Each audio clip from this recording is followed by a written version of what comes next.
Did you catch the title of last chapter? Staying in motion, being in motion. We talked about momentum throughout the entire time, the idea of creating change. This book, I don't know if you caught it or not, but let's recap just in case, which I'm sure you did, is about being the creator of your own change, being able to create habits, small and large, and knowing how to do that. In our lives, for us to move in a general direction, we have to actually move. We have to be in motion. We have to move towards a goal. The problem is most of us in our life, as I've said multiple times, find a world that we like. We live inside of a box and we're trying to hold on to that box to keep it is right there because we love it. And the world is moving around us and it's shaking us loose. We're not stuck so much as we're stuck. We are in pain because the world is trying to move around us and we don't want it to. It's very easy for us to put ourselves in motion and move towards an objective. And the thing is, that objective doesn't have to be far away. As long as you're constantly progressing your life, you're never going to be stuck in a rut because you're going to find progress and happiness. Even those that live a very sedentary life that aren't progressing towards something, if they're happy, they have found a definition of success and they're moving towards that definition of success. They are building on something that makes them happy and they're working towards things that they love to do.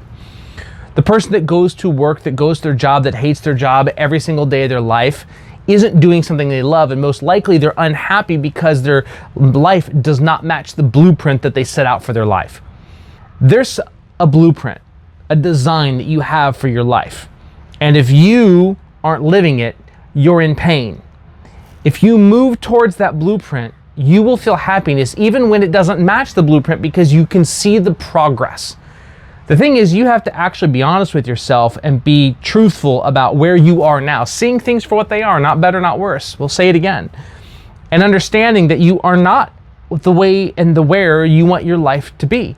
However, you have to be honest about where you want your life to be, and you have to consciously design that blueprint. Most of us don't do that. Most of us just don't design the blueprint. We have a blueprint that we've kind of bought and pieced together through things and snippets that the world has given us, as opposed to going, what do I want my life to look like? I'm gonna be very honest with you.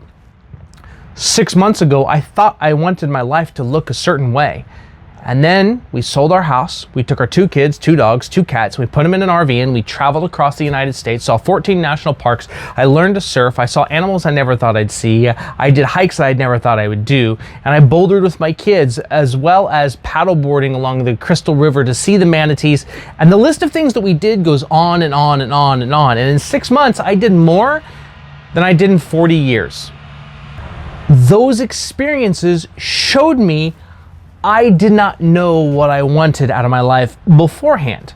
And so sometimes as you explore new things, the horizons become broader, your options become larger, and you can set new destinations and new goals.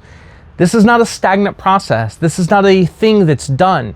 This is the foundation for which you build your life upon by doing it.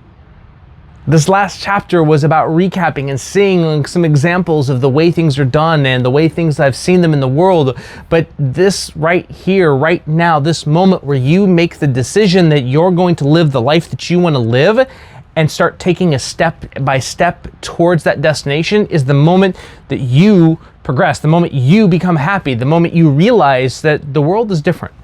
I'll leave you with one final analogy. Most people live in darkness. And happiness is the striking of a match to give them a light to the end of the tunnel. We work our days and we work our nights and we're miserable going about every day so we can buy another match to strike the match to go camping, to buy another match, which is buying a new TV, to buy another match, which is a new video game. There's nothing wrong with those matches. There's nothing wrong with those desires, but we're using them to light the miserable life that we have. The smart individual walks over and flips on the light switch. Now, sometimes finding the light switch is hard because you are different than every other person out there, and what you define as a happy and good life is different. But become honest with yourself, and once you figure out where that light switch is, part of the journey is finding it. And when you turn that light switch on and all of a sudden you start living a life that you love to live every single morning, every day that you wake up, don't get me wrong, people are gonna come by and they're gonna turn your light switch off and you're gonna have to go back to the dark again. But that's the thing, is we have 2 options. We can live our life in darkness that's hinted by the striking of a match to light our way for a brief moment that's fleeting, or we can live our life in success and happiness that we have defined and the progression towards that, and every once in a while have to find our way to turn the lights back on.